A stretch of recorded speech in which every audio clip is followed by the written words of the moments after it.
ఈరోజు మనం నేర్చుకునబోయేటటువంటి పాఠం పేరు జీవము గల దేవుని విడిచి వేరొకని అనుసరిస్తే. జీవము గల దేవుని విడిచి వేరొకని అనుసరిస్తే. బైబిల్ గ్రంథంలో దేవుడు ఎన్నో సందర్భాల్లో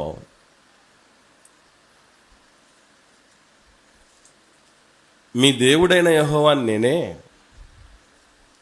నేను తప్ప మీకు వేరే దేవుడు ఉండకూడదు, ఒకవేళ వేరే దేవుడిని మీరు చేసుకోవాలంటే ఏ రూపంలో చేసుకోగలరో కూడా చెప్పాడు. ఎలా చేసుకోగలరని చెప్పాడు? విగ్రహాన్ని చేసుకోగలరు అన్నాడు. అంతే కదా, ఒక రూపాన్ని మీరు చేసుకోగలరు. అసలు ఇక్కడే మనకు అర్థమైపోతుంది ఏమని అంటే, దేవుడు అంటే మనిషి చేతులతో సృష్టించబడేవాడు కాదు, మనిషి చేస్తే వచ్చేవాడు కాదు. దేవుడు మనిషిని చేస్తే మనిషి ఈ భూమి మీదకి రావటం జరిగింది తప్ప, దేవుడంటే మనిషిని చేసినవాడు, సృష్టిని చేసినవాడు తప్ప మనుషుల చేతులతో కల్పించబడినవాడు కాదు అనేది దేవుడు ఏనాడో చెప్పాడు. అంత మాత్రమే కాకుండా, ఒకవేళ మనం ఎన్ని చెప్పినా, దేవుడు ఎన్ని చెప్పినా కూడా ఆయన్ని వదిలిపెట్టే పరిస్థితులు. ఈరోజు మీరు గుర్తుపెట్టుకోవాల్సిన విషయం ఏంటంటే, ఆ జీవము గల దేవుడిని తప్ప వేరొకరిని అనగానే ఏదో అన్య దేవతల్లో విగ్రహాలను అని అనుకోవాల్సిన పనే లేదు. ఆ దేవుడి స్థానంలో మనకు ఏదైతే మనకేమిరా తక్కువ, మనకు డబ్బుంది, ఏ సమస్యకైనా అది మనకు పరిష్కారం అవుతుంది అనుకుంటున్నారంటే ఆ డబ్బునే దేవుడిగా భావించినట్టు. మనకేం తక్కువ? మనకు మన అమ్మ నాన్నలు ఉన్నారు, దేనికైనా వాళ్ళు మనకు సపోర్టుగా ఉంటారు. లేదు మనకు స్థలం ఉంది, ఎకరాల స్థలం ఉంది, ఏ సమస్య వచ్చినా దాన్ని అమ్మేసుకుని మనం పరిష్కారం చేసుకోవచ్చు, ప్రాబ్లమే లేదు. ఎవరి కోసం ఏం ఆలోచన చేయాల్సిన పని లేదు. మనకేం తక్కువ? ఉద్యోగం ఉంది. మనకేం తక్కువ? వ్యాపారం ఉంది. మనకి ఏమైనా ఎవరి దగ్గర ఏమైనా దేహి అని చేయించాల్సిన అవసరం లేదు. ఎందుకనంటే మన దగ్గర ఇట్లా సపోర్టర్స్ ఉన్నారు అని మనం అనుకోవటం కూడా వేరొకరిని అనుసరించినట్లే. దేవుడు అనాదిగా జీవము గల దేవుణ్ణి తప్ప, నన్ను ఆయన్ను తప్ప ఎందుకు మిగతా వాళ్ళని అనుసరించొద్దు అన్నాడో అది మనకు తెలియాలి ముందు. ఒకసారి ఒక మంచి మాట చూద్దాం. 16వ కీర్తన 4వ వచనం. కీర్తనల గ్రంథం 16వ కీర్తన 4వ వచనంలో చెప్తున్నటువంటి మాట, యెహోవాను విడచి వేరొకని అనుసరించు వానికి శ్రమలు విస్తరించును. మీరు అనుకోవచ్చు ఈ మాట విన్న తర్వాత, మరి అసలు యెహోవాని విడిచి వేరొకరిని అనుసరించడం కాదు, అసలు యెహోవానే స్టార్టింగ్ నుంచి అనుసరించిన వాళ్ళు ఉన్నారు కదా, అన్ని జనులు ఎంతోమంది ఉన్నారు కదా. యెహోవా దేవుడు అంటే తెలియని వాళ్ళే చాలా మంది ఉన్నారు కదా. మరి వాళ్ళందరూ చాలా హ్యాపీగా ఉన్నారే, వాళ్ళకి ఏ శ్రమలు లేవే. ఇప్పుడు అంబానీకి ఏమన్నా సమస్యలు ఉన్నాయా? లేవు కదా. ఇప్పుడు భారతదేశ ప్రధానమంత్రి ఎవరు? యెహోవా దేవుడిని అనుసరించేవాడా? కాదు కదా, బాగానే ఉన్నాడు కదా. దేశంలోనూ ప్రపంచంలోనూ ఆయన ఒక కీర్తి ప్రతిష్టలతో విరాజులుతున్నటువంటి పరిస్థితి, హ్యాట్రిక్ ప్రధానమంత్రిగా పెరుగాంచినటువంటి వ్యక్తి. మరి ఆయనకి ఏ శ్రమలు ఉన్నాయి అని మీరు ఒకవేళ ఇటువంటి సందేహం మీకు వస్తే మీరు గుర్తుపెట్టుకోవాల్సిన విషయం ఒకటే, వాళ్ళు ఎంత సంపాదించినా, ఎంతటి ఉన్నతమైన స్థితిలో ఉన్నా వాళ్ళల్లో ఏముండడానికి అవకాశం ఉంటుందంటే వెలితుంటుంది, కొరత ఉంటుంది. ఉదాహరణకి ఇప్పుడున్న ప్రధానమంత్రిని అడగండి, 3 సార్లు అయ్యావు కదయ్యా, 4వసారి అవ్వకుండా ఉండొచ్చుగా అని అంటే ఆయన ఏమంటాడు? హలో బ్రదర్, నేను చచ్చిపోయేంత వరకు ప్రధానమంత్రిగా ఉంటే నాకు ఇష్టం అంటాడు. అంతే కదా. సరే, అంబానీని మనకు చాలా కోటీశ్వరుడు కదా ఆయన, ఇప్పటికే చాలా కోట్లు సంపాదించావయ్యా, ఎంగేజ్మెంట్కు వరల్డ్ రికార్డు, కొడుకు ఎంగేజ్మెంట్కు ఆయన పెట్టిన ఖర్చు వరల్డ్ రికార్డు, పెళ్లి కోసం అల్లుడికి కొడుక్కి బంగారు వస్త్రాలు వేసుకున్నారు వాళ్ళు. సరే, ఇట్లాంటి పరిస్థితుల్లో ఉంటే ఎంతో ఉంది కదా. కానీ ఈ జూలై నుంచి ఏం జరుగుతుందో తెలుసా మీకు? జియో టారిఫ్ రేట్లు అమాంతం పెరిగిపోతున్నాయి. ఎందుకు అలాంటి పరిస్థితి? ఇంకా కావాలి, ఇంకా సంపాదించాలి, ఇంకా విస్తరించాలి,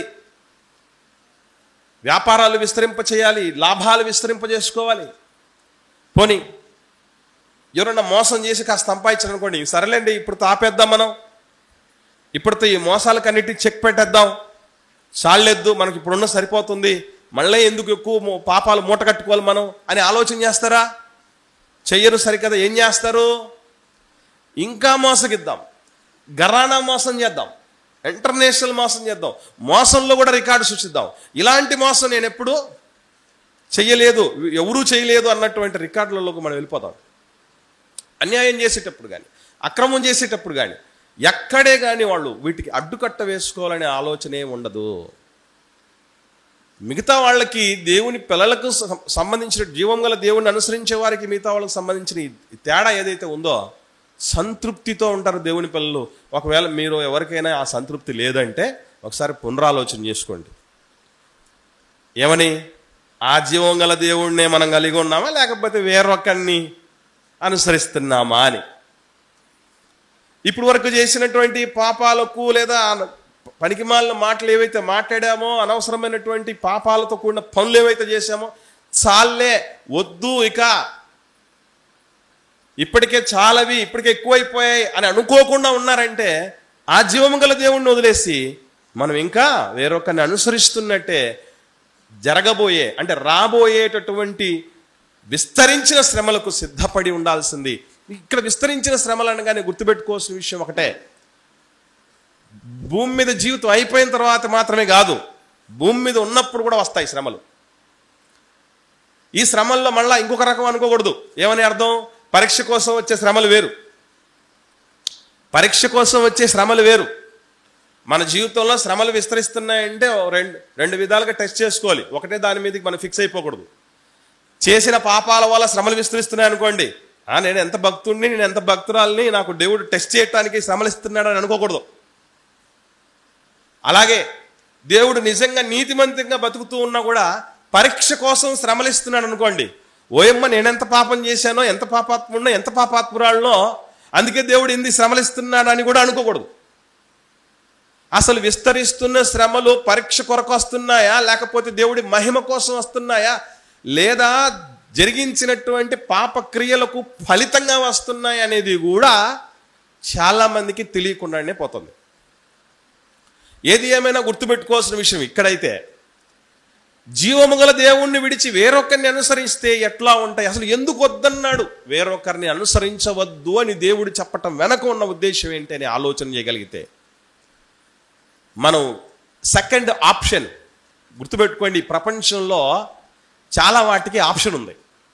ఫర్ ఎగ్జాంపుల్, ఇప్పుడు పవర్ పోయింది, పవర్ పోయినా కూడా ఈ ఫ్యాన్లు తిరిగింపజేసుకోవచ్చు, ఈ లైట్ వెలిగింపజేసుకోవచ్చు, ఆ కెమెరా రికార్డింగ్ చేయొచ్చు, ఈ మైకు మాట్లాడేటట్టు చేయొచ్చు. దేని ద్వారా?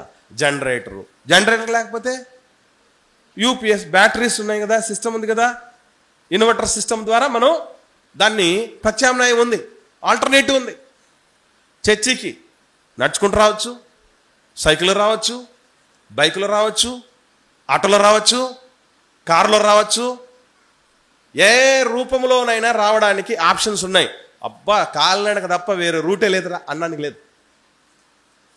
ఉదయం ఉగ్గాని మజ్జి తినొచ్చు, ఉప్మా తినొచ్చు, దోశ తినొచ్చు, ఇడ్లీ తినొచ్చు, మొలకెత్తిన గింజలు తినొచ్చు, ఏం తినకపోయినా సమస్య ఏం కాదు, మధ్యాహ్నం 2 గెలు తినొచ్చు. ఆల్టర్నేటివ్స్ ఉన్నాయి.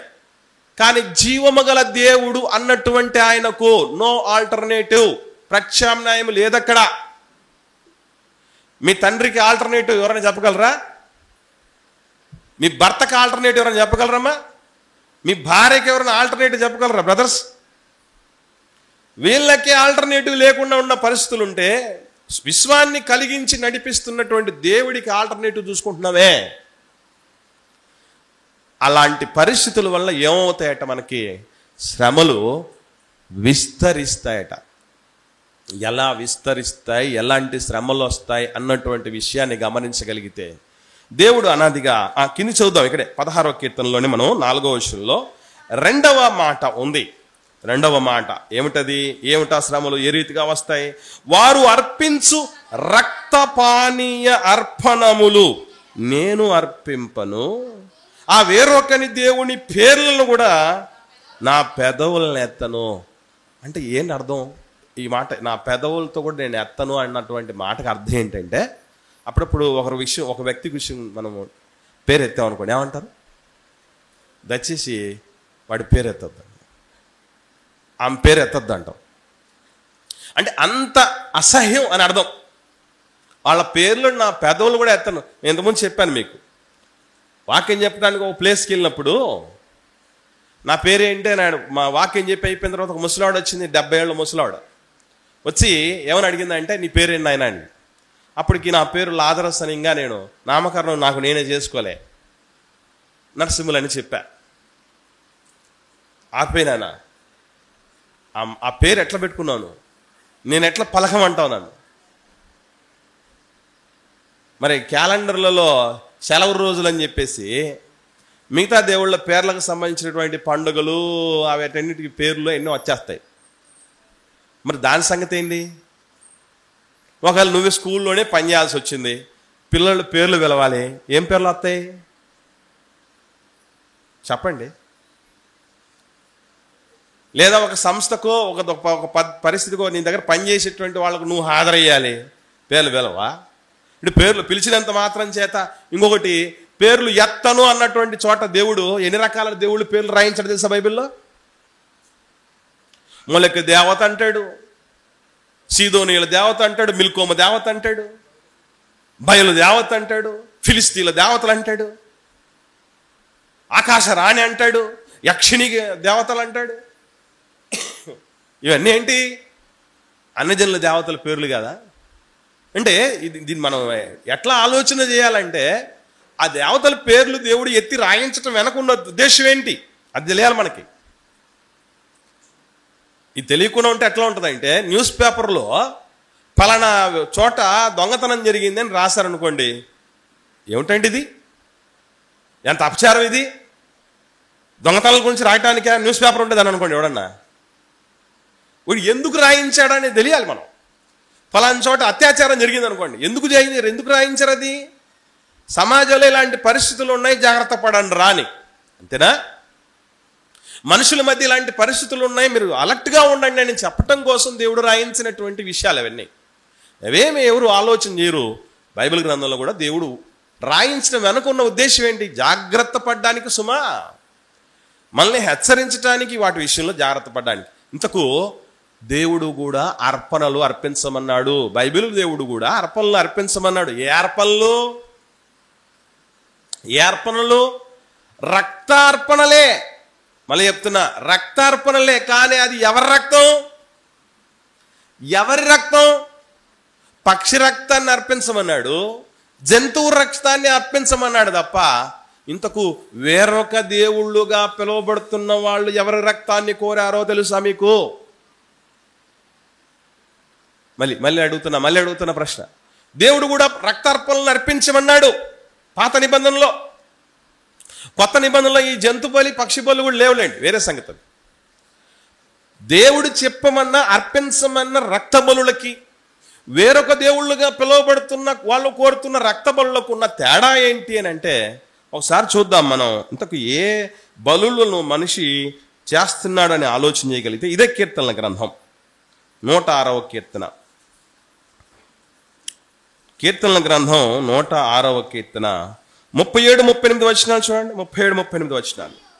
మరియు వారు తమ కుమారులను తమ కుమార్తెలను దయ్యములకు బలిగా అర్పించిరి. ఇప్పుడు దేవుడు కొన్ని సందర్భాల్లో మిగతా దేవుళ్లను గురించి చెప్పేటప్పుడు అంటాడు, జనముల వ్యర్థ దేవతలని కొన్ని సందర్భాల్లో, మరి కొన్ని సందర్భాల్లో దయ్యాలు అని అంటాడు. ఎందుకంటే దేవుళ్ళు అయితే అట్లాంటి బలు కోరరెవరు, అంతేనా? ఇంతకు బలులు ఎట్లా అర్పిస్తున్నారట చదువుదాం కిందికి. నిరపరాధ రక్తము అనగా తమ కుమారుల రక్తము తమ కుమార్తెల రక్తము ఒలికించిరి కనాను దేశపు వారి బొమ్మలకు వారిని బలిగా అర్పించిరి, ఆ రక్తము వలన దేశము అపవిత్రమాయెను. వేరొక దేవుడు వద్దురా అని దేవుడు ఎందుకు చెప్తున్నాడంటే, ఇదిగో ఇంత మహా అమానవీయమైన జుగుప్సాకరమైన సభ్య సమాజం ఏమాత్రమూ హర్షించినటువంటి కార్యాలకు వాళ్ళు అనుసరించి, చాలామందికి తెలియని సత్యం ఏంటంటే, ఏదైనా దగ్గరికి వెళ్ళిన తర్వాతే బాగా అర్థం అవుతాయి. దూరపు కొండలు, దూరం నుంచి చూస్తే దూరపు కొండలు నునుపు. ఒకప్పుడు దూరం నుంచి చందమామను చూశారు కాబట్టి ఎవరిని చూసినా అది అందంగా కనపడింది కాబట్టి చందమామలా ఉన్నాం అనేవాళ్ళు. ఇప్పుడు దగ్గరగా చూశారట, ఆడ ఎట్లుందట, అన్ని గుంటలు మెట్టలు, చౌడు నేల గుంటలు మెట్టలతో ఉందట ఇప్పుడు చందమామ. కాబట్టి దయచేసి నన్ను చందమామతో పోల్చొద్దని చాలా మంది ఆడవాళ్ళు చెప్తున్నారు, తెలుసా మీకు? ఎందుకంటే దూరం నుంచి చూసినప్పుడు అట్లా కనపడింది, దగ్గరకు పోయి చూస్తే బండారం బయటపడింది. అంటే నేను ఏం చెప్పొస్తున్నానంటే, క్రైస్తవ్యాన్ని కానీ బైబిల్ దేవుణ్ణి కానీ చాలామంది అపార్థం చేసుకోవడానికి ముఖ్యమైన కారణం ఏంటంటే, చందమామను దూరంగా చూసి బాగుంది అని అనుకొని దగ్గరికి పోయేంత వరకు దాని వాస్తవికత తెలియనట్లు, ఎక్కడో దూరంగా ఎవడో చెప్పినటువంటి తప్పుడు మాటలు విని, లేనిపోని మాటలు, ఇంకా చెప్పాలంటే గిట్టని మాటలు విని అపార్థం చేసుకున్నటువంటి సందర్భాలు చాలా మందికి ఉంటున్నాయి. కానీ వాస్తవం ఏమిటి, నిజముగా బైబిల్లో ఏముంది, దేవుడేం చెప్తున్నాడు అని ఆలోచన చేసి ఆయన గురించి ఒక అంచనాకు వచ్చిన వాళ్ళు కాదు, అపార్థం చేసుకున్నాడు. అట్లాగే మళ్ళీ చెప్తున్నా, అన్యుల దేవతల విషయంలో చాలా మంది ఏం పర్వాలేదులే, ఇబ్బంది ఏమి లేదు, మేలే మనకు మంచిది అని అనుకోని మీరు ప్రాక్టీస్ చేయటానికి ముఖ్యమైన కారణం ఏంటి చెప్పమంటారా? దగ్గరికి వెళ్ళి చూడలే, డీప్గా వెళ్ళి ఆలోచన చేయలే. డీప్గా వెళితే వాళ్ళ దేవతలు ఏం కొడతారట, వాళ్ళు అర్పించారంటే ఎందుకు అర్పించుంటారు? ఎవరు చెప్పిండ వాళ్ళకి ఆ విధంగా అర్పించమని? చెప్పండి. ఇప్పుడు మీరు ఆదివారం ఆరాధనకు సండే దేవుడి సన్నిధికి ఎందుకు వస్తున్నా అంటే క్వశ్చన్ చేస్తే మీరు ఏమంటారు? మా పాస్టర్ చెప్పారంటారా, దేవుడు చెప్పాడంటారా? మా దేవుడు చెప్పాడు కాబట్టి ఆరాధించమన్నాడు కనుక, ఆరాధన స్థలానికి రమ్మన్నాడు కనుక మేము వచ్చామంటాం, అంతేనా? బాప్తిస్మా ఎందుకు తీసుకుంటున్నారు? సంఘ జీవనాన్ని ఎందుకు కలిగి ఉన్నారు? ప్రభురాత్రి భోజనాన్ని ఎందుకు, సంస్కారాన్ని ఆచరిస్తున్నారు? కానుక ఎందుకు వేస్తున్నారు? ఇతరుల కొరకు ఎందుకు ప్రార్థన చేస్తున్నారు? ఇవి అడిగితే ఏం చెప్తా ఉంది జవాబు?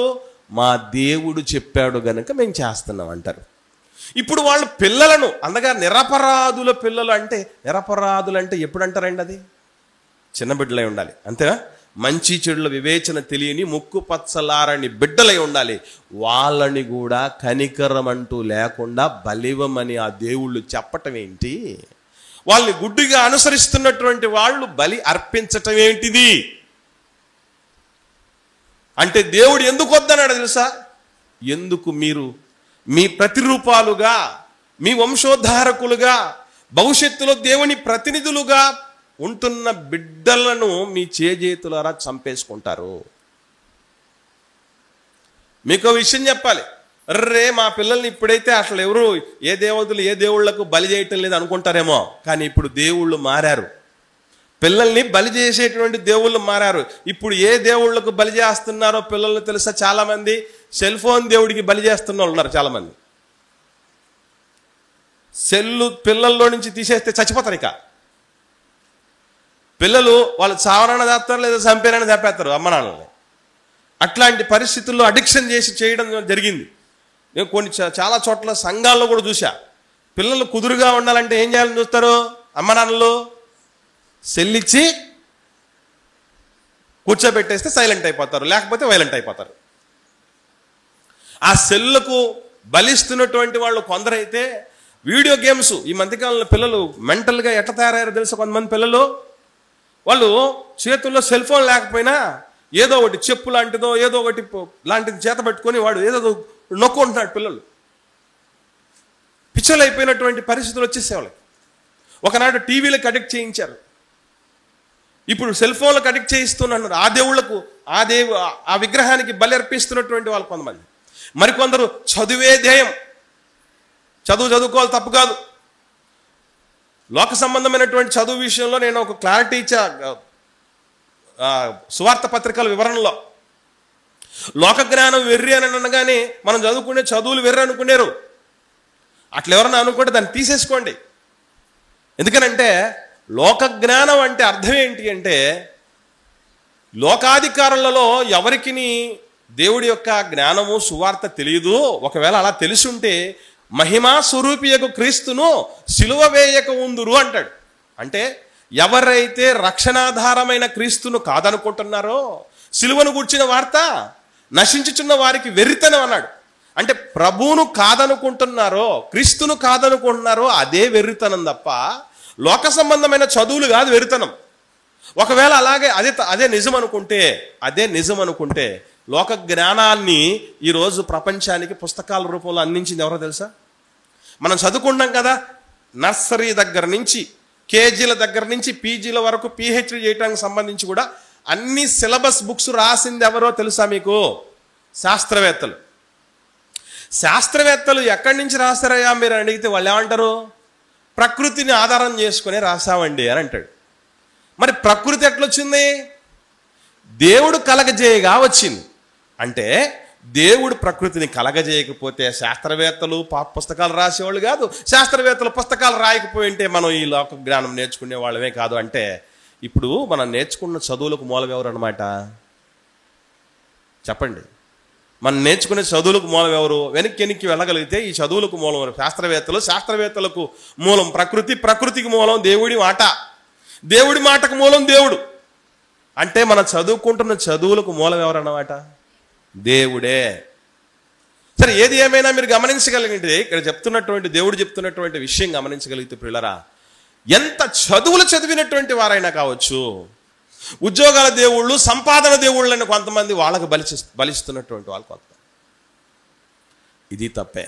దేవుడు వేరొక దేవుణ్ణి అనుసరించే పరిస్థితి ఉంటే ఏమవుద్దంటారంటే, ఒకానొక సమయానికి సంపాదించే సంపాదన కూడా సరిపోక వాళ్ళు లంచాలకు తెగబడితే, ఏదో ఒక రూపేణ ఏసీబీ ఆఫీసర్లు పట్టుకుంటే వాళ్ళ పరువు బజారును పడితే, ఆ అవమానాన్ని తట్టుకోలేక ఈయన చచ్చిపోతే కుటుంబం రోడ్డున పడి ఎంత దారుణమైన పరిస్థితుల్లోకి వెళ్ళిన పరిస్థితుల్లో చూడండి.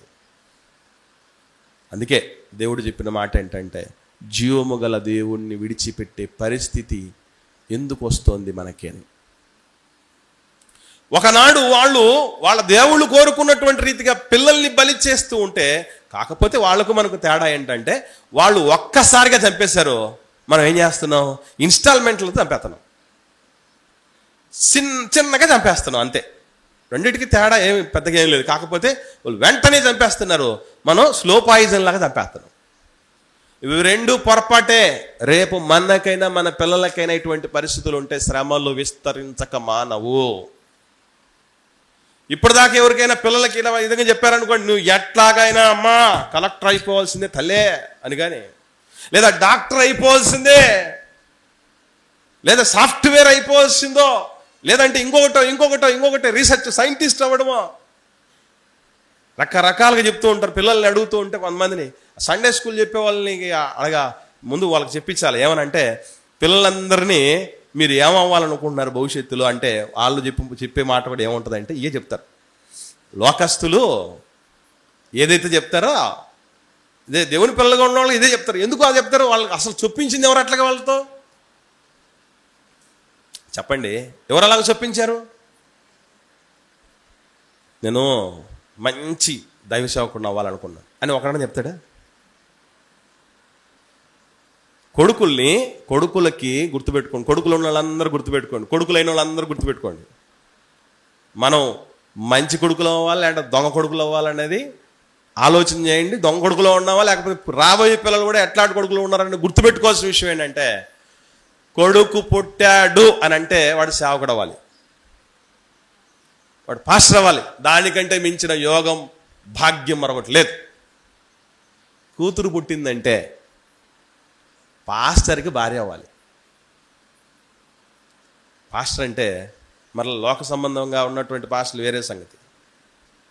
నికార్సుగా దేవుడు ఒకసారి ప్రమాణాలన్నింటినీ కూడా లెక్కేస్తే అర్హతలన్నింటినీ కూడా పెడితే ఆ అర్హతలన్నింటిలో ఉన్న వాళ్ళందరికంటే ది బెస్ట్గా ఉండాలి. వాడు పాస్టర్ అయి ఉండాలి, వాడికి పెళ్ళాం అయి ఉండాలి, కూతురు.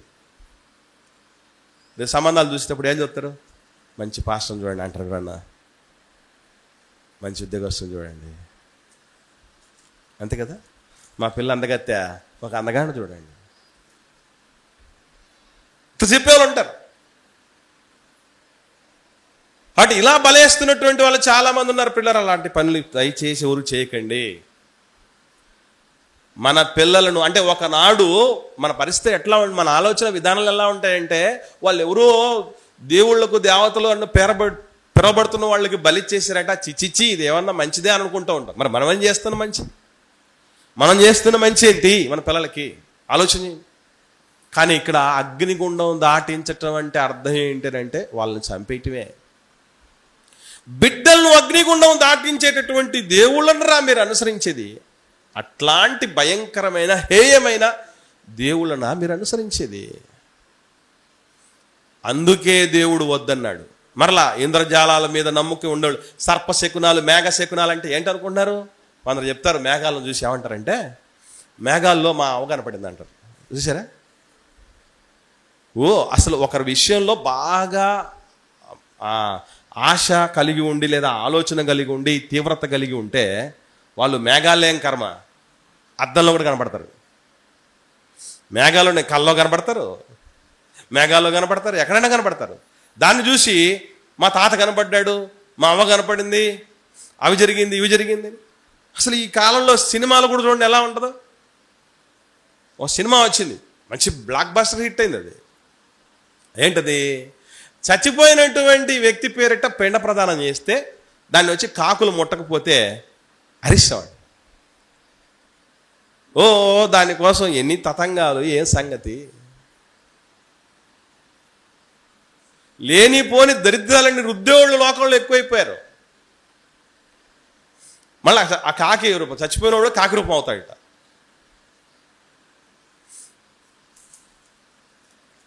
ఇలా ఎన్నో, ఒకటి కాదండి. ఇది సర్పశకునం అంటారు. సర్పశకునం అంటే ఎట్లా ఉంటుందంటే కళ్ళలో పాము కనపడితే ఏమవుద్దట, పాము కాటేస్తుందట నిజ జీవితంలో.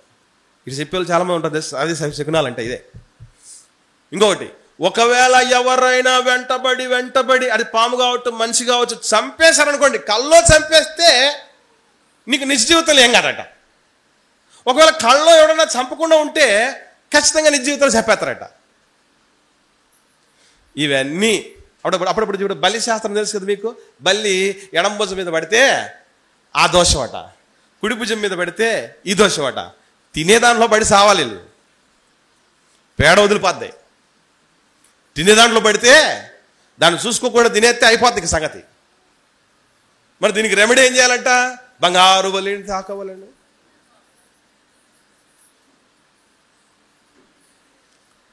అసలు ఎంత దారుణమైనటువంటి స్థితులు. అందుకే దేవుడు అంటాడు, ఈ మధ్యకాలంలో మీరు ఈ విషయం తెలుసా, మీకు తెలుసో తెలీదో, మనకు సంబంధించినటువంటి ఏమైనా విలువైన వస్తువులు పోయాయనుకోండి, పలానా చోట ఈ ఎట్లా పోయిందో చెప్పే వాళ్ళు ఉన్నారంటే వాడు ఎవరు, దేవుడిని అనుసరించేవాడా, దెయ్యాన్ని అనుసరించేవాడా, హిందువుడా, ఇంకొకడా, మాకు సంబంధం లేదు. ఇక పోవాలి, తెలుసుకోవాలి.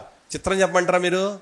తెలుసుకున్న తర్వాత పోయింది దొరకదు సరి కదా, వాడికి ఇచ్చి ఆమ్యామ్యతో నష్టం రెట్టింపు అవుద్ది. ఇంకా ఏదన్నా ఏమంది చెప్పడు కదా, అది బాయే ఇది బాయే.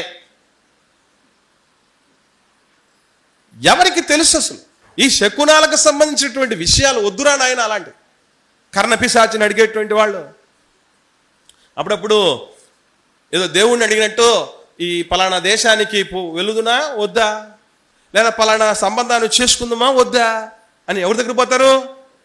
జ్యోతిష్యుల దగ్గర పోయి ఉంటారు. తెలుసా మీకు? పెళ్ళేమో పాస్టరే చేయాలి, ముహూర్తమేమో బాపలయ్య పెట్టాలి. ఏంటి ఇవన్నీ చేయటం వల్ల శ్రమలు విస్తరిస్తాయిరా నాయన అని దేవుడు ఊరికి చెప్పడంలా. చిన్న ఎగ్జాంపుల్ చెప్తాను మీకు. ఈ ముఖ్యంగా మంచి రోజులు చెడ్డ రోజులు అని చూసుకునే చాలామంది.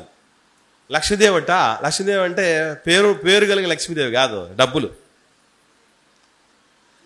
డబ్బులట ఏ రోజులు బయటకు వెళ్ళకూడదు అంటారండి? శుక్రవారం. మీకు విషయం తెలుసు, ఆర్టీసీకి కానీ, రైల్వే డిపార్ట్మెంట్లకు కానీ, లేదా హాస్పిటల్లకు కానీ, బ్యాంకులకు కానీ, అన్ని సంస్థలకి ఆ రోజున పెద్ద సమస్య.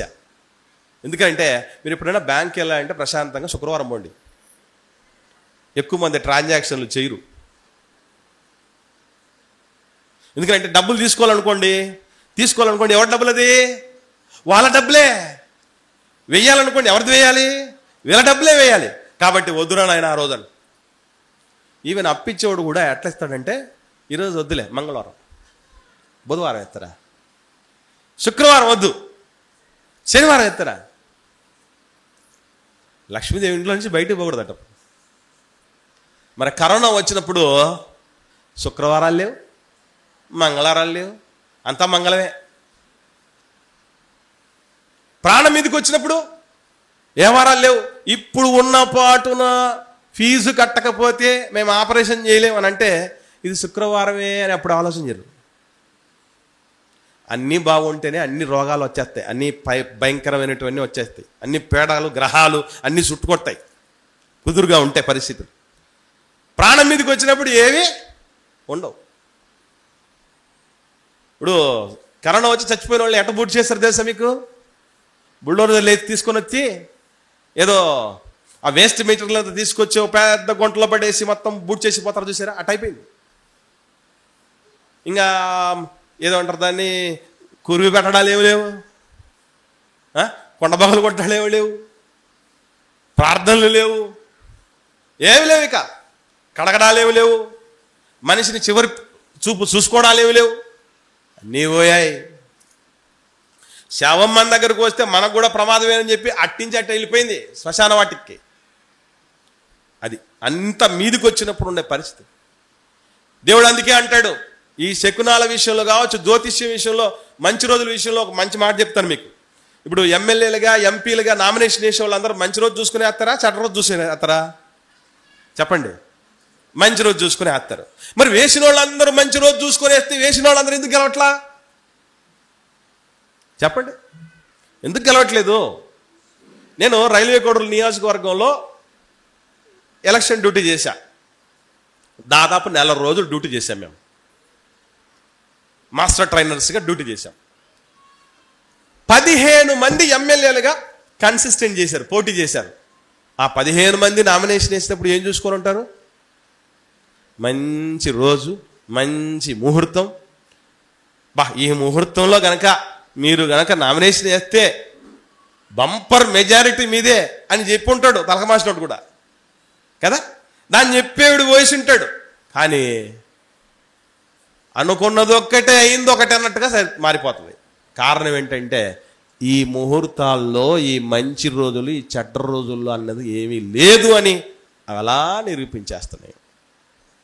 అయినా మనం అందరం ఎన్నో సందర్భాల్లో అలా పొలోమని పోతున్నటువంటి పరిస్థితి. అందుకే దేవుడు అన్నాడు, వేరొక దేవుడిని నన్ను దాటిపోతుందా అంటే, మన దేవుడు మనకి ఇచ్చే భరోసా ఏంటంటే, నీ ముహూర్తాలు, నీ మంచి రోజులు ఇవన్నీ అసలు ఏ రోజైనా కూడా ఇశ్రాయేలుని లక్షల మందిని, దాదాపు 20 లక్షల మందిని ఐగుప్తులో నుంచి బయట తీసుకొస్తున్నాడు. ఆ రోజు ఏ రోజు? విధియానా, తదియానా, శుక్లమే, పాడ్యమే? ఏ మంచి రోజు అది? పోనీ పాలు తేళ్లు ప్రవహించే మంచి దేశంలోని ప్రవేశపెట్టాడు దేవుడు. ఆ రోజు ఏ రోజు?